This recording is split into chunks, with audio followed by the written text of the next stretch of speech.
today. And so my name is Langston Clark, and I'm the founder and organizer of Entrepreneurial Appetite.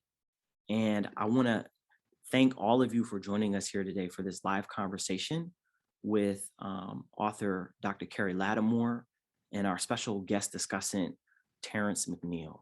Before we get started, I want to briefly tell you all about one of the things that our mission to help build community and support Black businesses. And I think about that in the broadest sense in terms of Black institutions.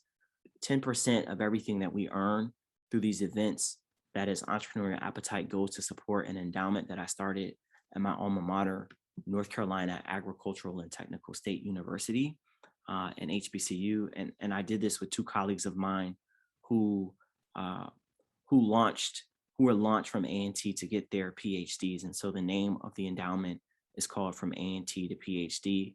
And we are trying to help sustain and build that pipeline of getting Black folk from their HBCUs into the doctorate. So thank you, all of you, for your support today.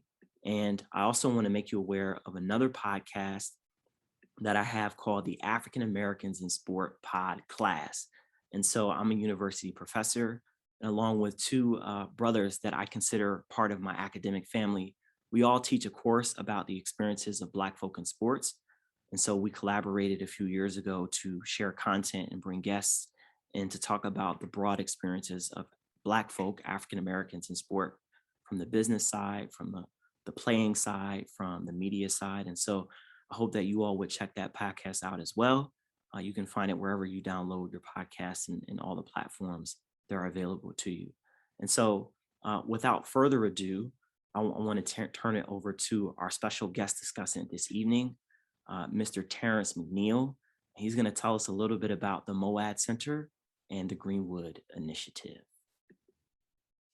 Hey everyone, good afternoon. My name is Terrence McNeil, and I am the COO of the Moade Center here in San Antonio, right outside the airport in the center of San Antonio. And we have a co-working lounge here for all types of businesses here in San Antonio. We have event center, we have co-working lounge, we have a couple of boardrooms, but we are live right now from what we call the Greenwood. The Greenwood is a Black incubator accelerator for Black-owned businesses that's designed to help to pandemic-proof them during times of like we're in right now with COVID and everything. So we're live from this location right now, 300 East Ramsey Road in San Antonio, Texas.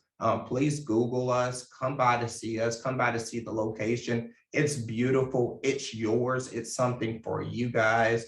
And we're just happy to be able to broadcast here. And I'm happy to be on tonight to share with you guys.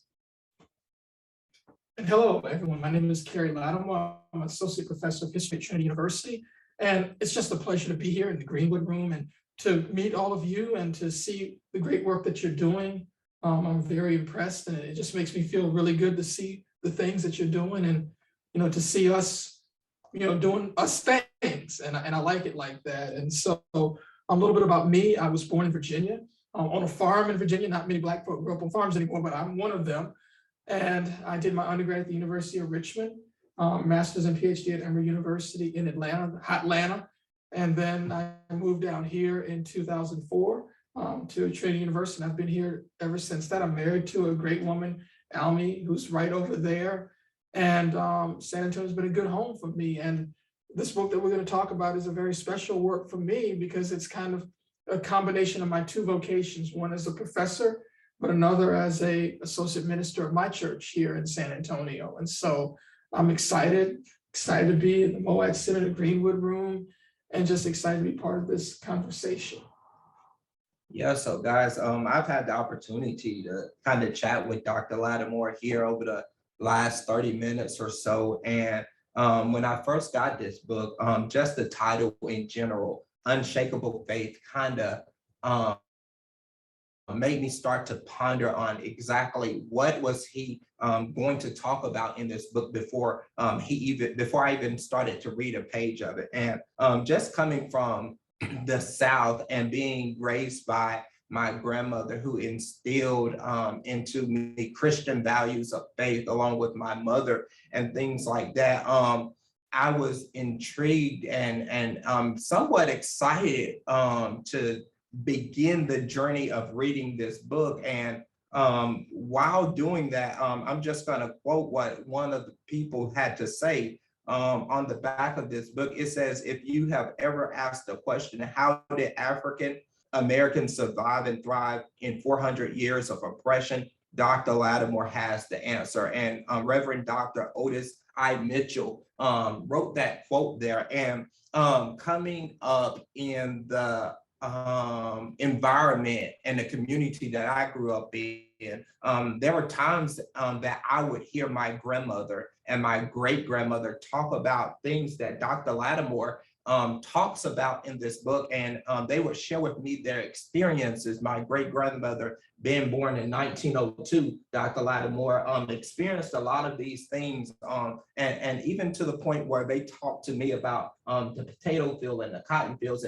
but they also told me about how their faith helped them to get through trying times of tribulation and turmoil and unexpectancy. And you talk about all these things in this book. So I ask you on tonight, like, what was your drive to write this book? Like, what inspired you?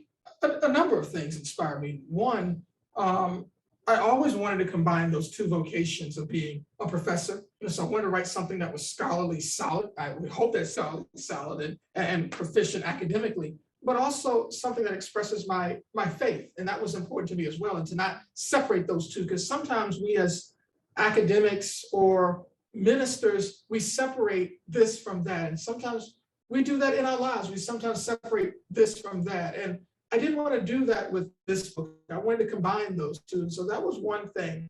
The second thing is my mother had a tremendous impact on me. She died a couple of years ago. And my mother was a woman of deep Christian faith, just like my father. And she had sickle cell anemia, which is a horrific disease that affects Black people in general.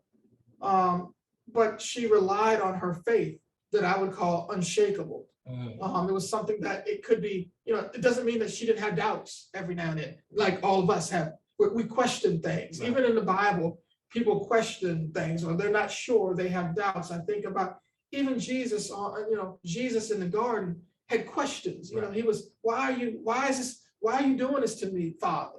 And it was the way that it was going to be. And I think about it in the Old Testament, Jacob wrestled with the Lord. And so in the Psalms, all this wrestling in. But under that is a firm foundation of faith. And that gives you the inspiration to continue through difficult times, to continue through depression, to continue through when you have pains in your life, to continue when you're oppressed in your life. And so I wanted to write something that touched on that piece of life that African Americans, and not just African Americans, because this is a book about African Americans, but other people have similar experiences that could come from colonized countries and things like that. But for African Americans, I think our existence has been bolstered in a sense by that unshakable faith, by that piece in us that says that even though our society may say that we're not equal, we believe in a God, a Lord, who says that I'm not a respecter of persons. And I think about what it would have been like to be a slave, to hear that God is not a respecter of persons, that God doesn't have favoritism. Society may, but what's above that, Lord, what's above that society, what's above everything else says, I don't care whether you're Black or white, I don't care any of that. You're equal. I created you in my image. And that would mean to me something unshakable. Because once that's introduced, I can do anything. I may be a slave physically, but emotionally and mentally, I'm free. And so I can be chained, I can be oppressed, but I can be free in my mind. Wow. And I think that for many of my ancestors, I think about mine in particular, and the stories that I heard, just like you heard from your grandmother, I saw that they had something in them, that faith in them that they tried to give to me that was unshakable. And they believed in a solid rock. No matter what I go through, I believe in that solid rock too. And so I hope that this book, Stories of Redemption and Hope and Community, is a piece of that and contributes to that piece of our existence that builds us up, that holds us together, and that gives us something when we feel that we have nothing left to give. That's so good. Going through the book, there are countless encounters and stories of different people from all different time frames in life. Harriet Tubman, I read about Booker T. Washington. We got right up here. Who we have here from Phyllis Whitley.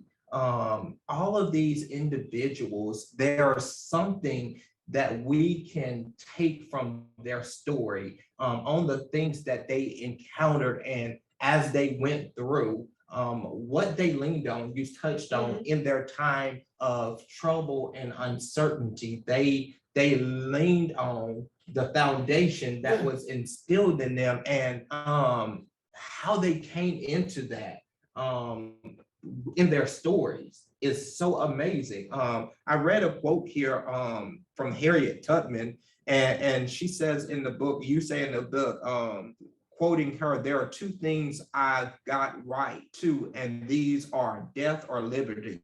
One or another, I mean, I have," Tubman stated. And I look at that and I was like, wow, she's going to a place of death. You know, our liberty is nothing like I want liberty or death. What do you think about that? You know, Harriet Tubman, you know, they don't call her Black Moses for no reason. And when you think of Harriet Tubman, this is a woman of tremendous faith. And it takes faith to do what she did. And sometimes we just imagine her as this old woman. But let me tell you a little bit about who Harriet Tubman was. This is a woman who was abused by her master. And because she had something thrown at her, an iron thrown at her, hit her in the head, she had seizures for the rest of her life. So she was blacking out at times too. And so she has a physical. Now think about the connection that means to her community. And as she had with her community, that she didn't just say, I got mine, you got yours to get. She went back and kept going, 19 times into Southern territory to free people like her. And when she said, I've got death or liberty, she meant it. Because if she was caught, it meant death and slavery and death. And so when she went back, she took a chance. She took with her gun too. And she believed that the Lord was leading her in this pathway. And so what did this woman have? She wasn't able to read or write. She memorized scriptures. She memorized the spirituals, and her relationship with the Lord guided her in these dark places. And you think of how dark it must have been. We don't have MapQuest or Siri leading us. Right. She was going on her own through dangerous territory, snakes, rats, dogs, people who want to enslave you on horses. And these were the chances that she took to do that. And I think of what that means for a community. How many of us would take that kind of a chance? If offered to us, would we make that kind of sacrifice? And so for me, Harriet Tubman is so amazing of a woman because she exhibits every characteristic of the servant leader, a humble leader, but a servant leader and yet strong. There was no weakness there at all because she took the chance of death and re-enslavement. And if you are free and you're a re-enslaved, that might as well have been death because she probably would have been sold further south. She was in Maryland where she was enslaved. She probably would have ended up in Louisiana, like Solomon Northrop did. When he was a free person, he ended up in Louisiana, I think it was. It won't good down there. And so you'd be separated from everything that you know. And so she was caught. She would have been separated from everything that she knew. Wow. But she took that chance. Wow. And she stepped out on faith. And that led her in this pathway, I think, towards what she became and what God wanted her to be. And I love how you highlighted what she went through, the iron thrown at her, the seizures, what she had to go through, all the things that she had to encounter, but she didn't just get to freedom and stay there is what I like. She worried about those people that were left back, and she did something about it. She went back and got those individuals, and you talk about that here in the book, and you say God had equipped Harriet with unshakable faith, And for her to overcome all of those things inspired me, because we have our own struggles in life. We complain, we about what we can't do and things like Or what that. we used to be able to do. What we used to be able to do. And these stories right here ignite a fire in us and a passion in me to continue and to strive for the greater good of not only me, but to pave the path for generations to come. And what this shows me is these individuals, the things that they did, they didn't have to do that, but they did. Yeah, and they were given the strength to do it. Because sometimes we think, oh, I must have a PhD, or I must have a college degree, or I must have a high school degree, or I must be born to this family, or I must have this or that to be somebody. So many of the stories in this book, from Fannie Lou Hamer to Booker T. Washington, man working in the coal fields in what's now West Virginia, Yes. to Cyrus Bustow, who was promised by his master he was going to be free, and then it ended up being, well, you can't be free yet. Right. All these people God called and equipped, and they didn't say, I can't be that. Sometimes we say what we can't do, and we kind of block out the blessing that is there for us because we say what we can't do. Imagine if Harriet said, I'm just a woman who's unable to read or write, and I have seizures, and I'm a slave. I can't do nothing. Then all the people that she liberated wouldn't have been liberated. And so we must recognize that when you get a call or you feel that you are called to something, it's your destiny. And you got to seek it out. No matter what the society tells you, no matter what your doctor tells you, no matter sometimes even what you feel, you got to step out on something, on that faith, and make it unshakable, and then see where the Lord takes you. He took Harriet, and if he can take Harriet, he can take you, he can take me, he can take anybody. God uses all of us, and he can take so many experiences in this world of people who were born with so little, but they didn't let that destroy them. And so I wanted a message that was pure and honest, that the past doesn't have to determine our future. I love that. And you talked briefly before we were even on camera and started this broadcast that you wrote this book because you wanted to do something different. Can you speak to us about that tonight? I wanted to do something different because sometimes when we talk about Black history, we only talk about, I've been buked and I've been scorned, and these things were done to us. And, we were brought here in 1619 and we were enslaved, and we were freed in 1865 and we dealt with Jim Crow. And then, in 1965, we had the Civil Rights, Civil Rights Act and the Voting Rights Act passed, 64, 65. And then you had all these other things, and it's still so bad. And it is, and things are difficult.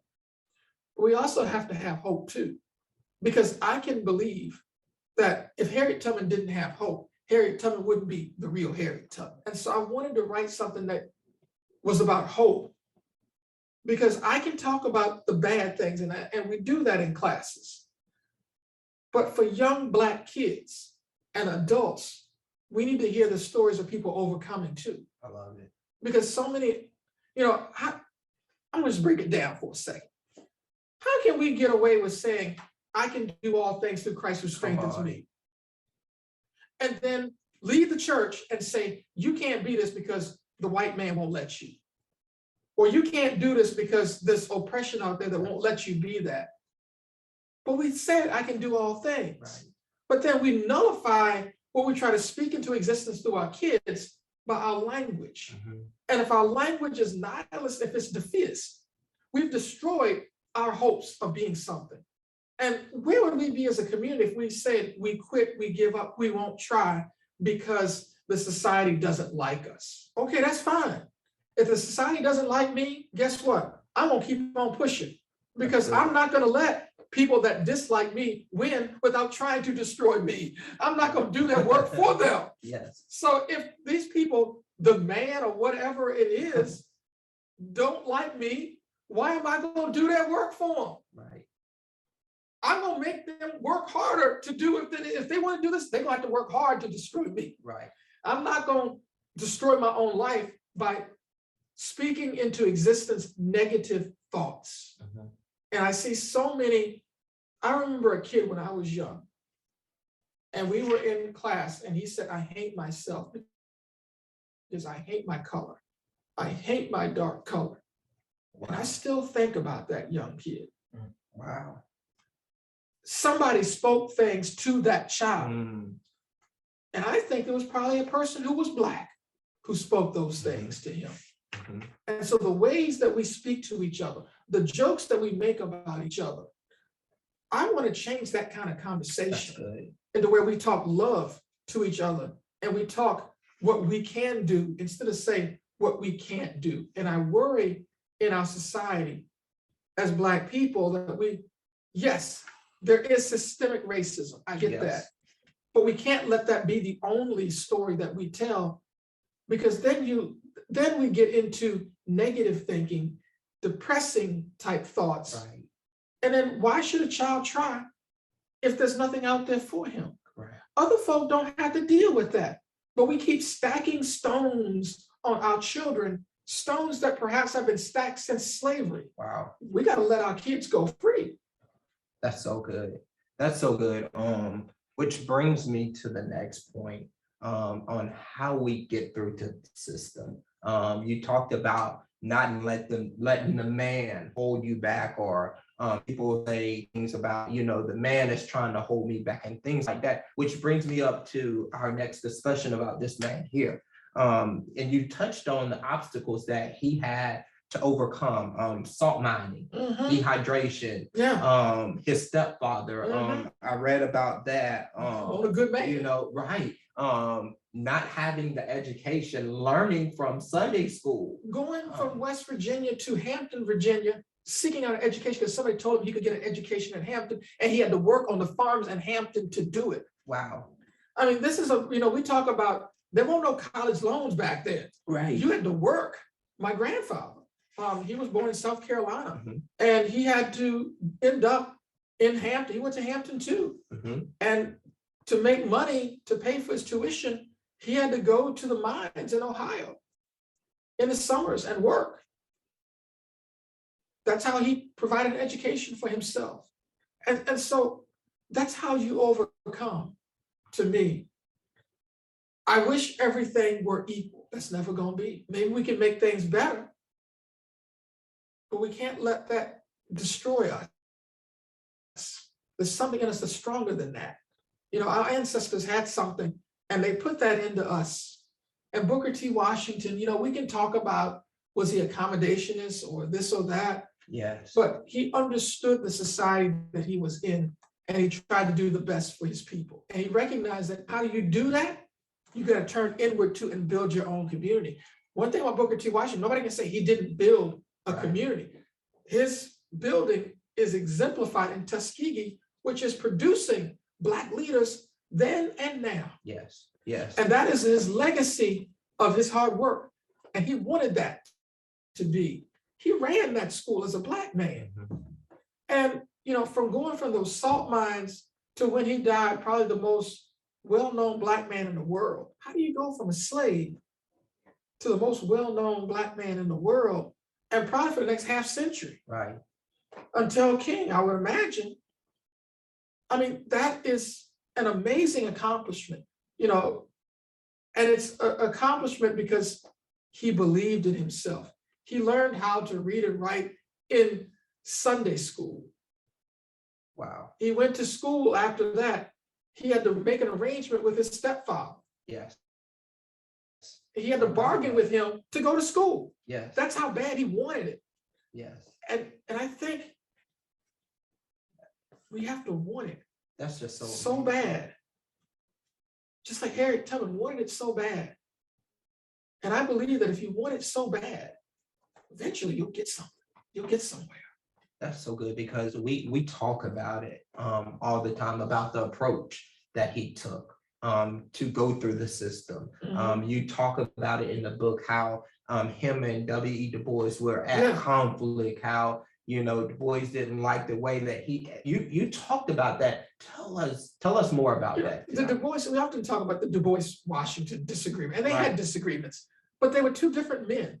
W.B. Du Bois grew up in Massachusetts. He grew up in an integrated environment. Yes. He was free. His people were free.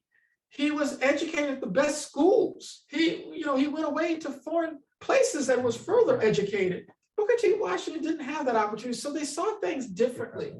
And we have to understand that the places where we grow up kind of encapsulate and undergird who we are. It creates our politics. And so we can't think of all Black people as similar. Right. We have different experiences. Me growing up on a farm means that I had different experiences than other people did. I didn't grow up in an urban environment.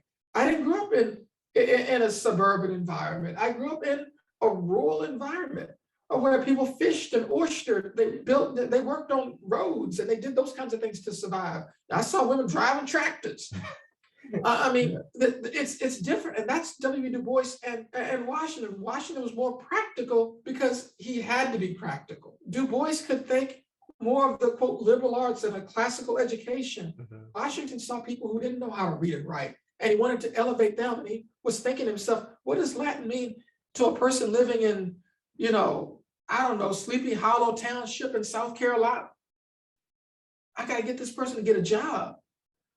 And so both of them were necessary. We need the classical education, but Booker T also understood that you need the practical. And I think now we see maybe Booker T, we may think of Booker T as a little conservative, right? But he was practical. And you have to take yourself back to his times and understand what he was facing.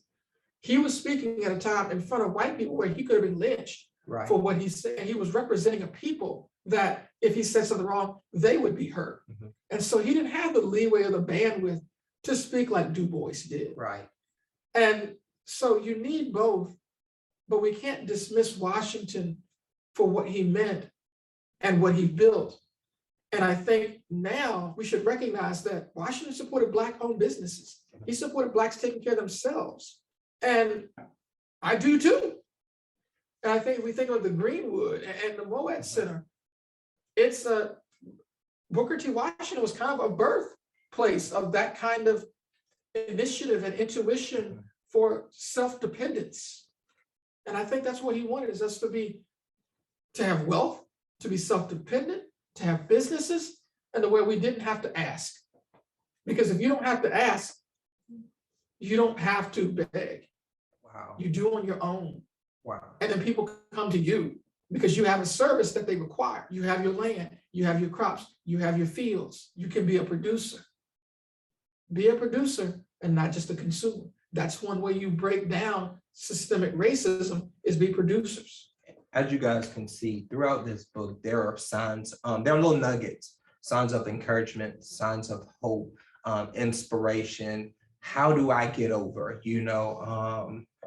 My soul, my grandmother used to say, my soul looks back and wonder how I got over. And he talks about all of this in that book through stories of all individuals that were raped, molested. They went through so many things in life, but as you said before, they all went back to their faith.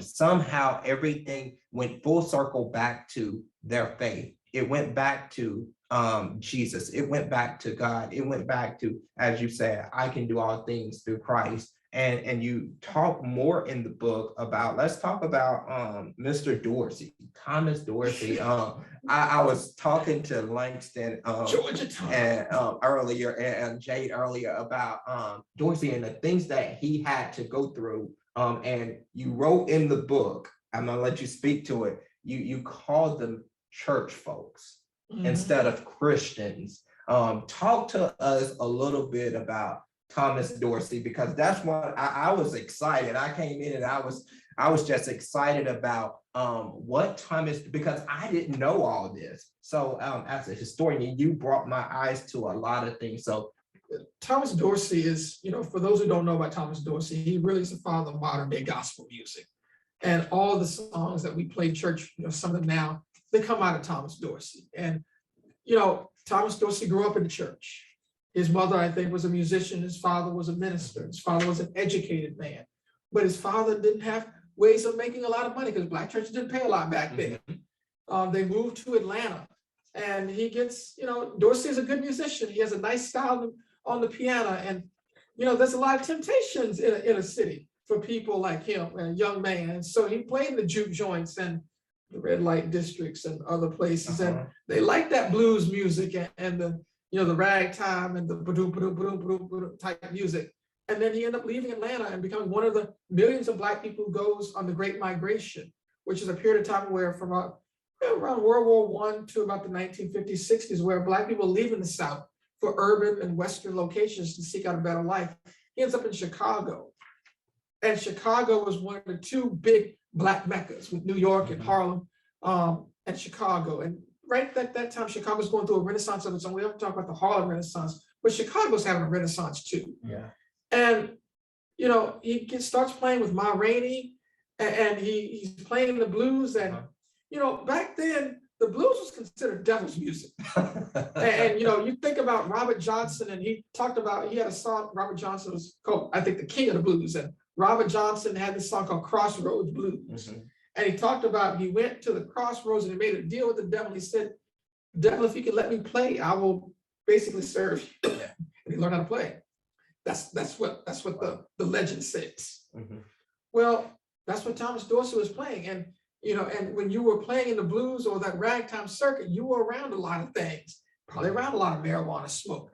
You were probably in, these places where prostitutes and pimps and other kinds of people are engaging. And this is the world that he's in, but he's pulled in his spiritual life too. And so he starts to write gospel music and he starts to publish it. And people are like, I don't want to hear what you got to publish because you in this world.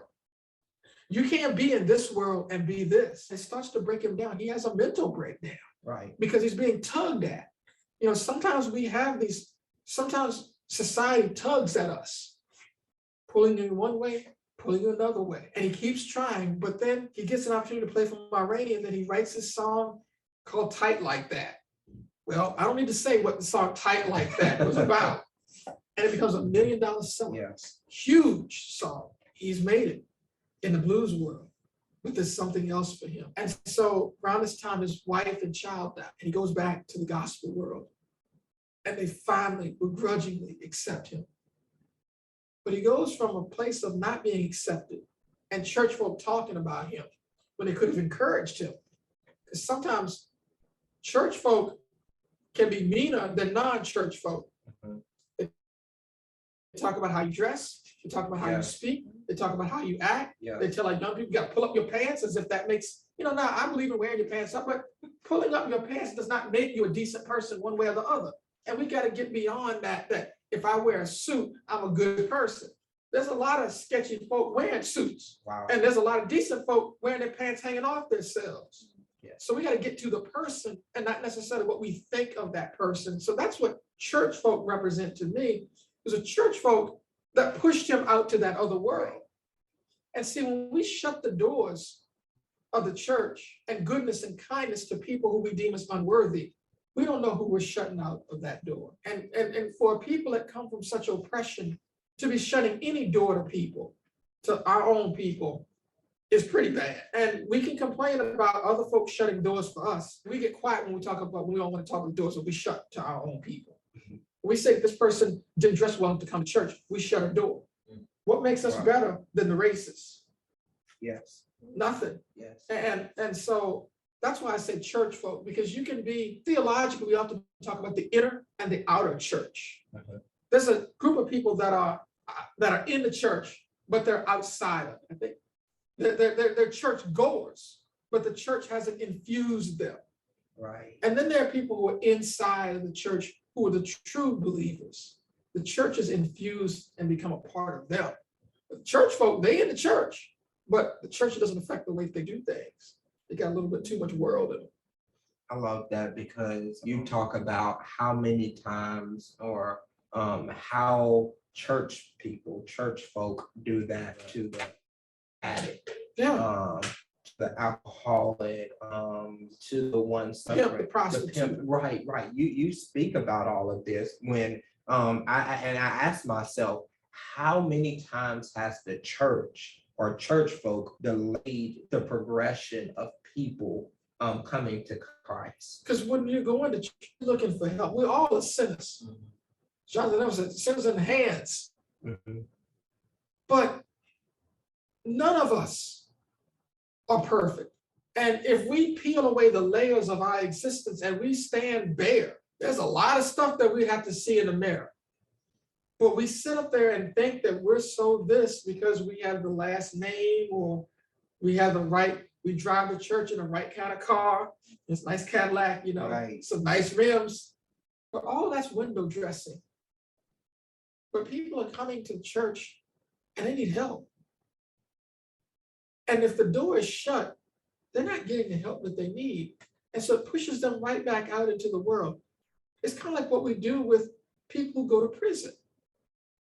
They get out, but then there's no rehabilitation for them. Right. And where are they supposed to go?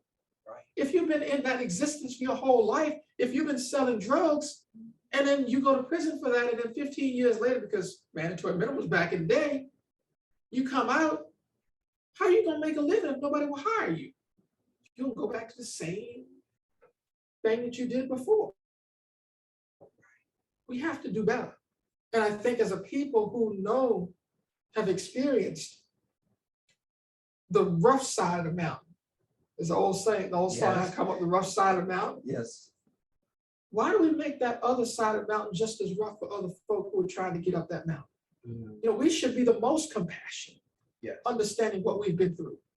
We shouldn't be saying that little hookhead over there. We shouldn't use that kind of language. It's bad when church folk talk about a kid's hair or a kid's skin tone, the ways that we do. And so that to me is what church folk can do better with and be church people and religious people and children of God. There's a difference. That's so good. I'm reading here and I'm looking. I have this highlighted because you talk about all this and you talk about the church folk. It says after experiencing depression, he desperately needed the love and the support of the church community, but the community he needed was not ready to accept him. And it just speaks to us like I'm looking at the whole depression thing. Some of us went through that, are going through that, and the Black church has not touched on it enough when it comes to mental health and depression and things like that. Can you speak to that? Why haven't we touched on that, on our pain?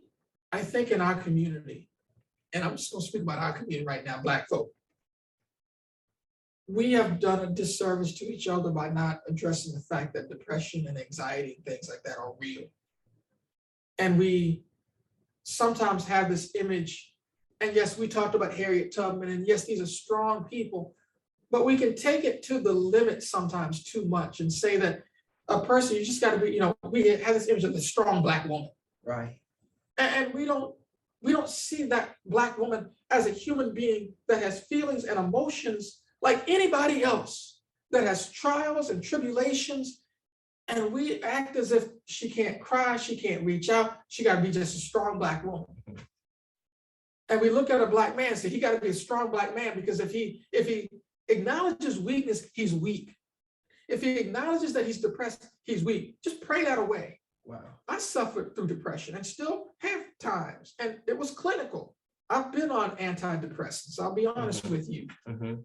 And so Thomas Dorsey hit me because I saw myself in him, because there were people who said, you're not going through depression, you're just not strong enough. Wow. And that was from my own community, somebody telling me I wasn't strong enough. Now, if I'm suffering, to be told that you're weak and that you just ain't strong enough, it's a church-going person, by the way. Not in my home church, not church, but it was a church goal. You ain't strong enough. And looked at me with this look of anger that I even expressed that I felt depressed. Mm-hmm. Well, now let's take a look at what's happening in our society right now. What community is suicide rates going up right now? Black folk. Young Black people are depressed. And I think that's part of the reason being because we have not addressed it and we don't allow our young people or our older people to speak about things that trouble them. We shut the conversation down. And shutting the conversation down, it leads people down a further dark road. And when that road in depression gets dark, it's like having a gun to your mouth. And you like the taste. Wow. And Wow. you just are addicted to the feeling of it. And you think that you can pull away before something happens, but you like the feel of it. You like it, it like becomes your buddy, but you hate it. But it consumes you in such a way. And as you keep going down that pathway, it gets darker and darker and darker. And then people stack other things on you. And so we have to take depression very seriously. We have to seek the treatment. And I know sometimes we say, well, you just pray it away. I believe in prayer and I believe in the power of prayer, but I believe in the power of other people, that God touches other people to help us as well, whether it be through medicines, vaccinations, and other kinds of things. God touches those people's hands and uses them for our benefit. But we've got to touch this depression thing because we as a people are dying. Other community suicide rates are kind of evening out. Right. But for us, they're going up. And we need to figure out why. And I think it's because we don't communicate about it. And we don't have enough people that say, I've been through it, because we're too busy trying to half-step it or show that we're strong. Right. And, you know, I love strong women. But you know what? A strong woman to me is a woman that admits that she's down at times. That's a strong woman. Right. It takes a strong man to admit, hey, I don't feel good today. That's true strength. True strength ain't being a phony and acting like you're strong when you crying everywhere. Yes. Let's look at ourselves and open ourselves up. Because what helped me was when I had a doctor and she said, you're clinically depressed. And she said, I understand how you feel because I've been that way too. And I saw this woman a beautiful woman, who would seem to have everything. Society would say she had everything, but she gave me hope. And so maybe if we speak more forcefully, you know, I am my brother's keeper in a sense. Sometimes my brother needs to know not just everything good on Facebook, Right. but they need to know that life is hard too. And we all struggle. And we all got, you know, the Apostle Paul talked about him having a thorn in his side. Mm-hmm. You know, maybe this is a thorn in my side, but I can't act as if it isn't part of me because it is who I am. Right. And I've learned ways to manage it. And I'm thankful to God for that, but I wouldn't want to hide that because it's part of who I am. That's so good, Dr. Latimore. Sorry for getting into that too much. It's so good because I read this part while at the red light, and I probably shouldn't have been reading at the red light, but I was in San Antonio traffic and I wanted to pull over right then and continue to read because of the transparency that you give us here in this book. Because I had to make sure I went back and read it, because a lot of times we're not transparent about our struggles. We're not transparent about going through, and you touched on it, like we have to put on this, that I'm strong, you know, and I'm this and I'm that, but going through helps me help someone else to get through. And I've suffered from depression and things like that. So when I read that, you know, a man of your caliber that has suffered from that, and then you wrote here, being Black in America has been a large part of my struggle. You say it's simply hard to be Black in America. You wrote about that. Mm-hmm. And I'm pretty sure that right there, it was some of the stems of the depression. You know, I think think our ancestors had so much pain in them, and they passed it on to their children. And then the children passed it on to their children.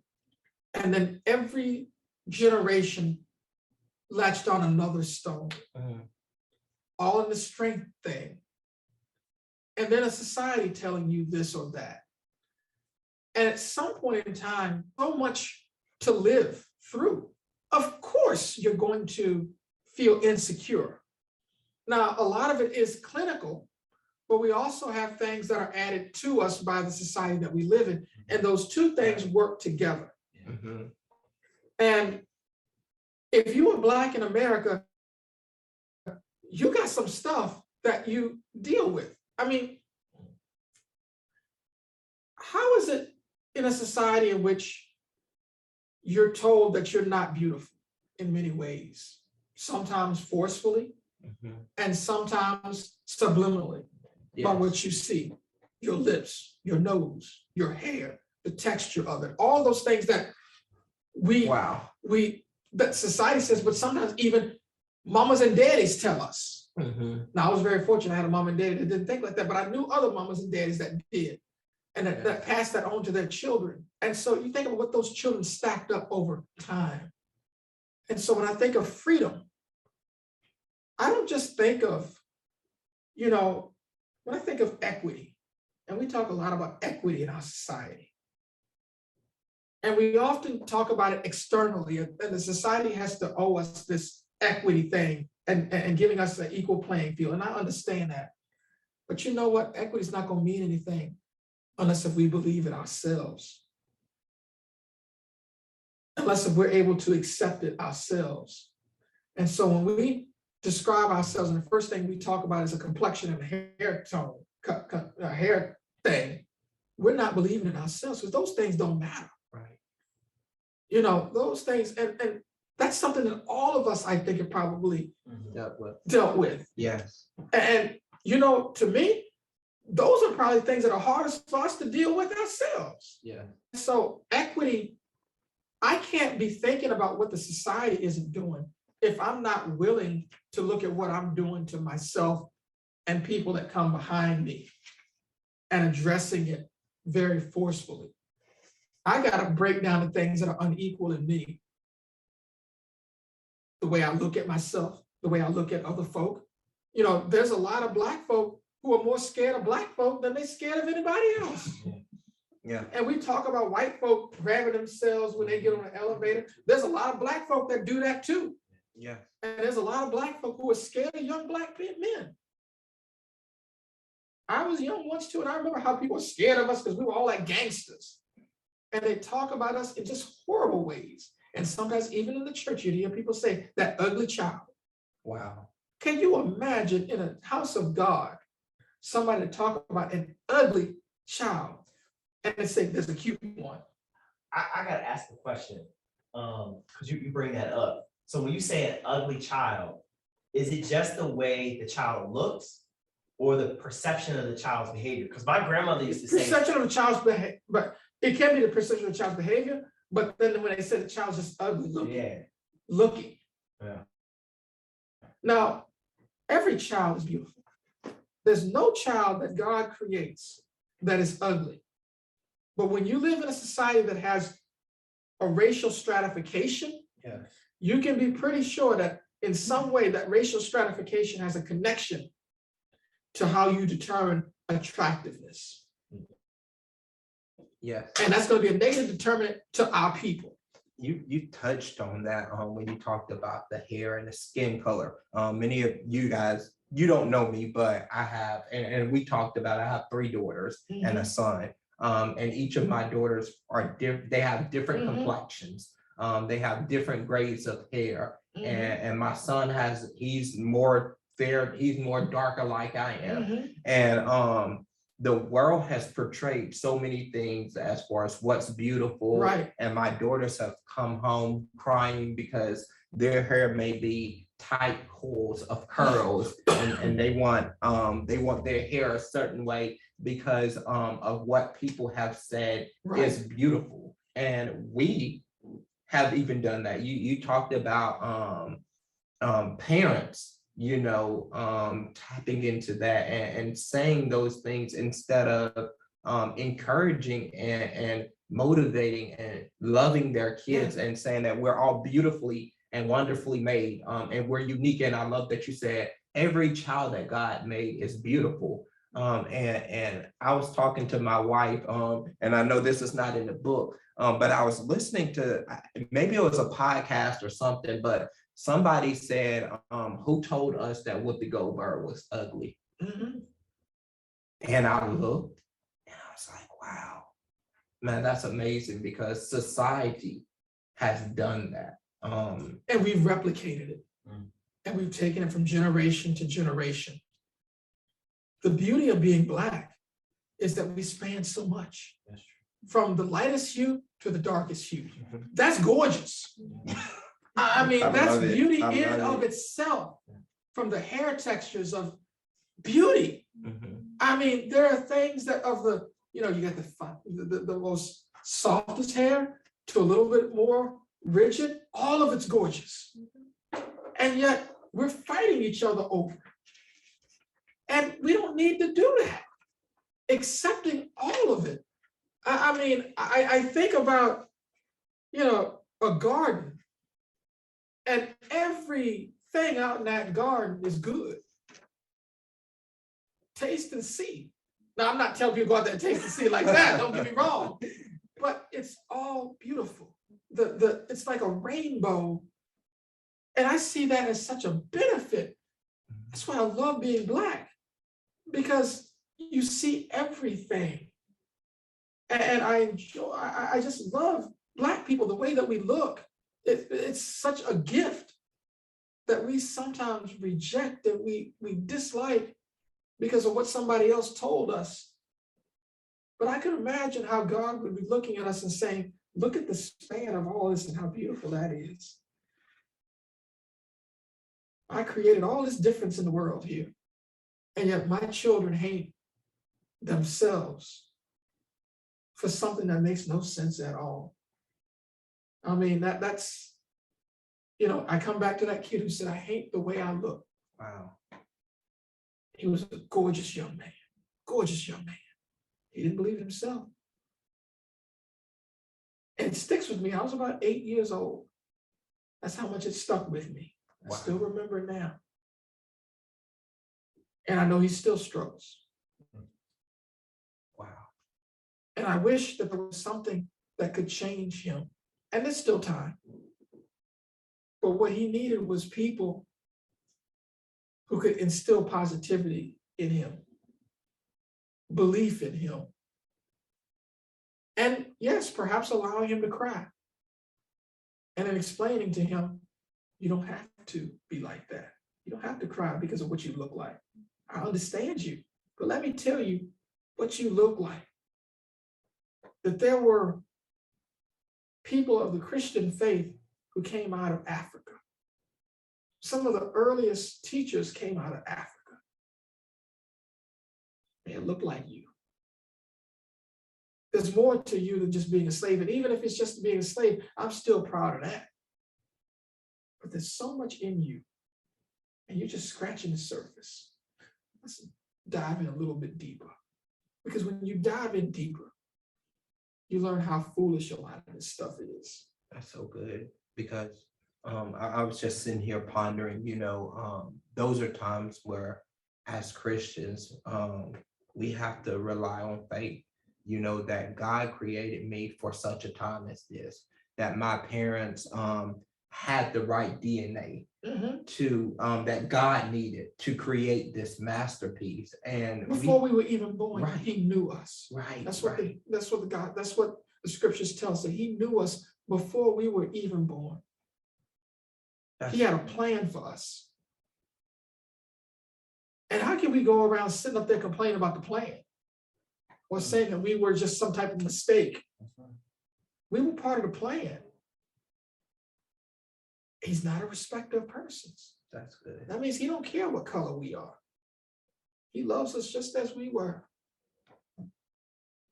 And that to me is, again, why I wanted to write a book that talked about those things too. a Fannie Lou Hamer, beautiful woman. Society may say something. Society ain't right either. Booker T. Washington, Phyllis Wheatley, who Yes. taken from West Africa somewhere, we don't even know her parents' name. Yes. She may not have even known. Yes. But yet she could read different languages, learn English and everything in a year, and start writing poetry. Yes. Great. I should tell you right then that God is good. That is. That is. And those are the stories that I think uplift young people. Yeah, we can talk about systemic racism. I'm sure she felt that too. Yes. But she was writing that poetry too. She didn't let it get her down. And I think she looked at herself as a beautiful woman. I think that the way that she wrote, she had an inner strength. And I'm not saying that false strength. There was an inner strength in her of belief. That's what I want. That's what I seek to have in my own life. That's what I'm working towards. I love it. I love it. You say signs of hope here. It says, I'm an optimist. And I believe that those of us who believe in the good news should be. Our faith is not dead. Jesus is alive and always relevant, as well as necessary in our society. The opportunity to have the difficult conversation about racism, prejudice is here, and we can be successful. I love the signs of hope. Speak to us about, just briefly, but speak to us about signs of hope, because you talk about that, through this book at the end, because I read the end. I read the end. I was like, hold up.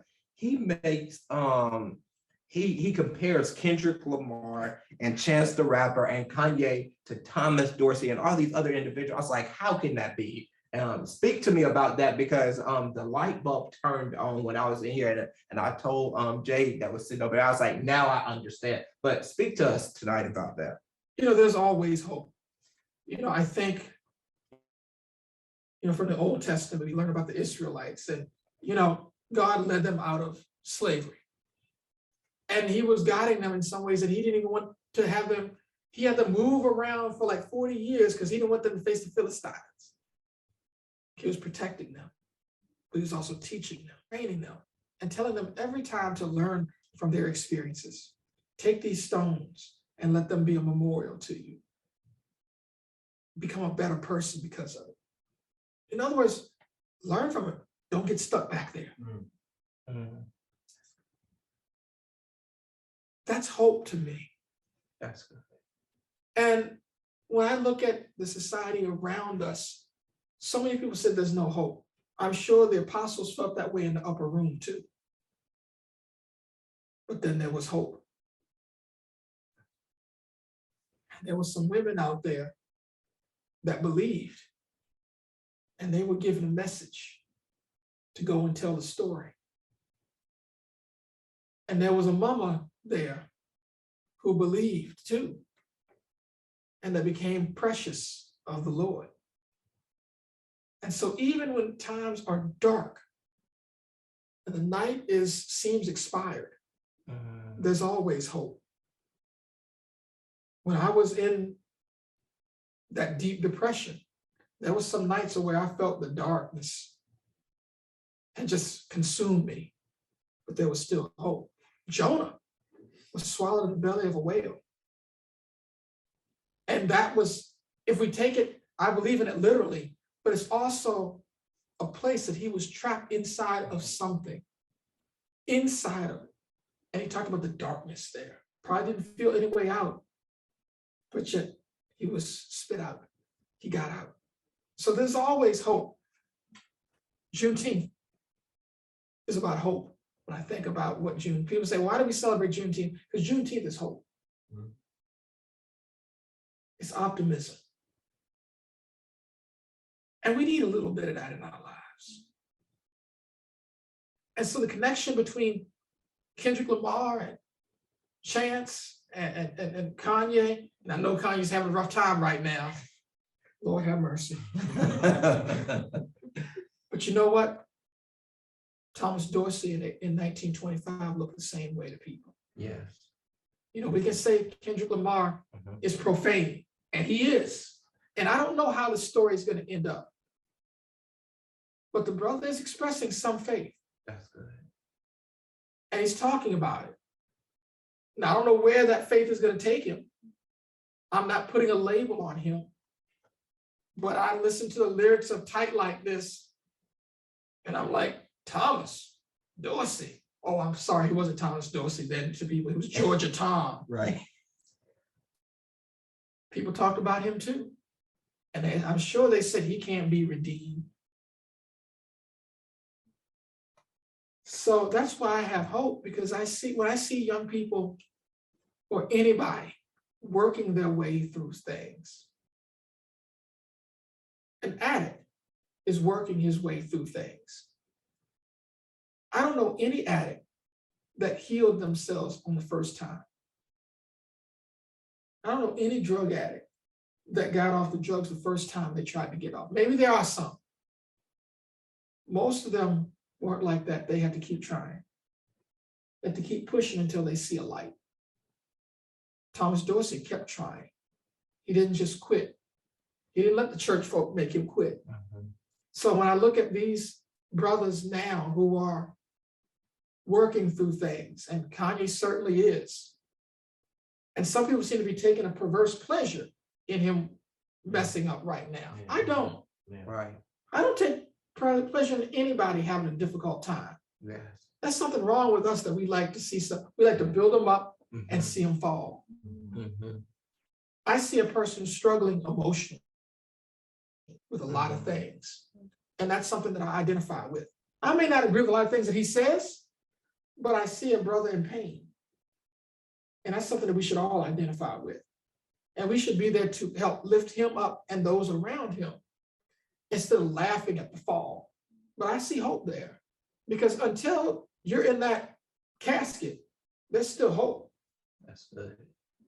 Unless if I'm shut down and put down 6 feet and they close that casket, there's always signs of hope. That's good. And that's why I'm a positive person, because you never know. I mean, I look at even Charles Dickens in Christmas Carol. Scrooge was considered unredeemable. And yet something happened and he became somebody. I tell a story at the beginning of the book about Paul and Onesimus and Philemon, and in the one letter that he wrote to Philemon. Philemon was a slave master. Onesimus was his slave. And Paul was in prison with Onesimus. Onesimus escaped. And they have communion together, these two different people. And then Paul sends him back. And people say, well, he sent him back to his master. Okay. But he said, see him as more than a slave, as a dear brother, as an equal in a sense. And church tradition tells us that Onesimus becomes a bishop. Think about that. Slave in prison, elevated to a high position, leading men who was once owned. Can't tell me there's no hope. That's good. So until I'm 6 feet under, I'm gonna have hope. That's so good. I just want to personally thank you for this book, Thank you. for allowing God to use you to write something so profound that has encouraged me and ignited a fire in me, as my grandmother would say, to run on and see what the end is going to be, and to do my part, and to not waver in my faith. Like, times are going to be hard and things like that. And I challenge you guys, if you haven't read it, read the book. It's great. It's a great read. Get the book. Support Dr. Latimore, because there's so much truth and inspiration and word in here that's just able to inspire you in those dark times in your life, and to help encourage you. And I know that this is not a church service, but we are talking about God, and we're talking about Jesus and Unshakable Faith. And Langston, if you don't mind, because Dr. Latimore wrote this and he's the subject matter expert, Dr. Latimore, I'm just gonna ask you because I feel spiritually led to ask you to pray for us on tonight, that we have unshakable faith and the tenacity and the drive to continue to go on. Of course, let us pray.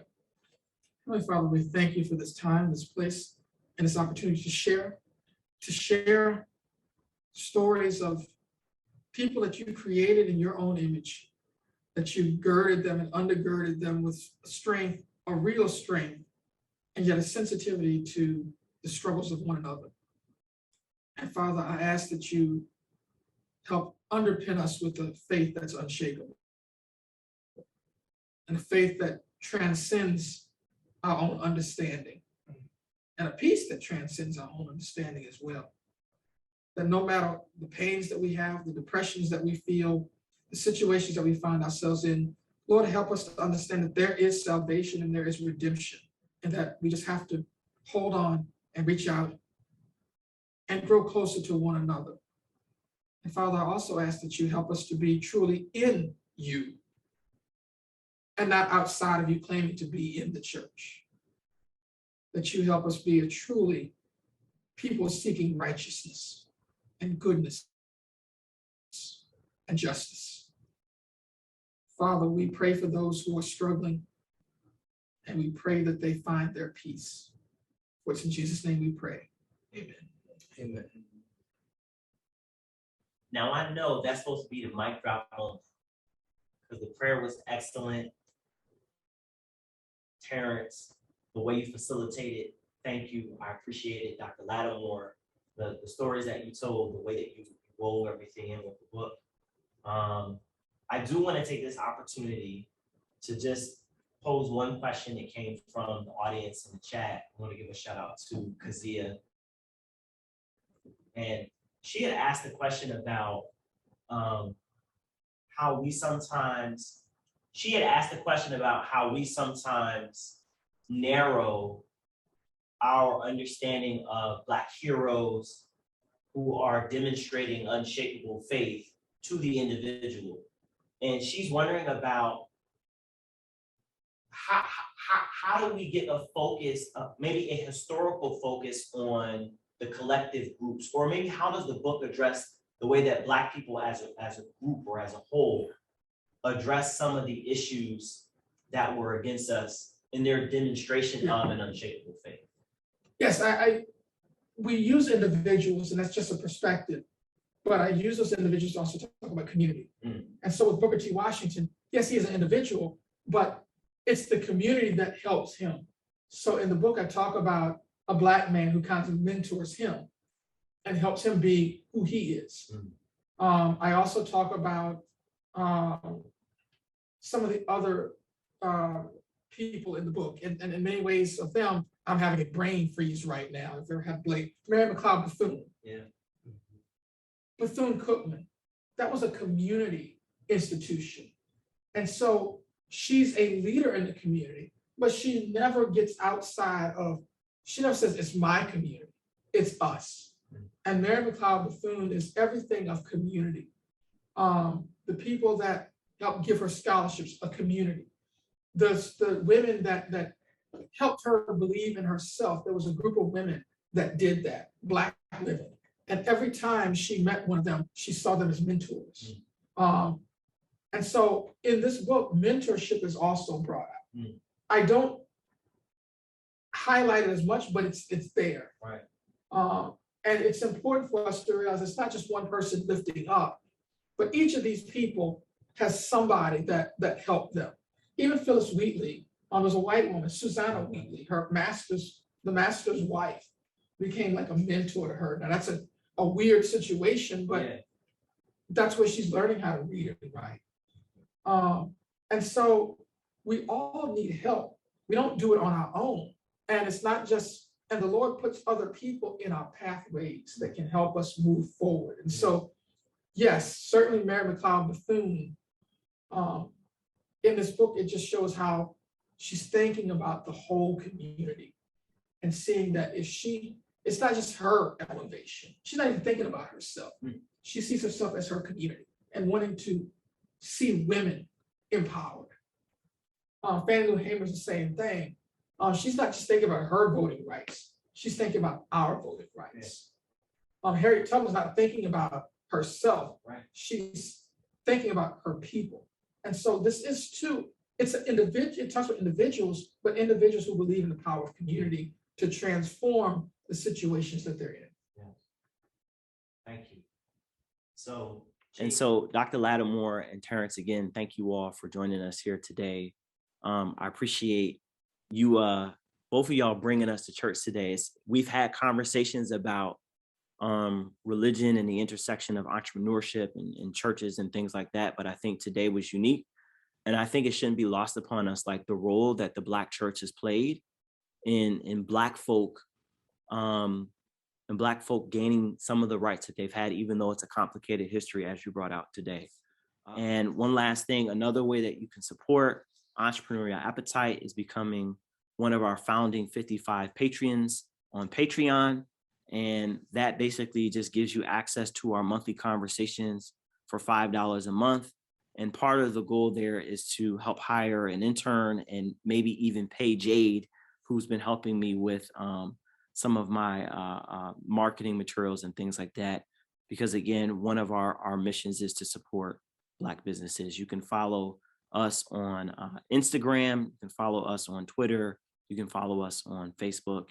And most importantly for tonight, make sure that you get a copy of Unshakable Faith by Dr. Carey Latimore. Thank you all for joining us.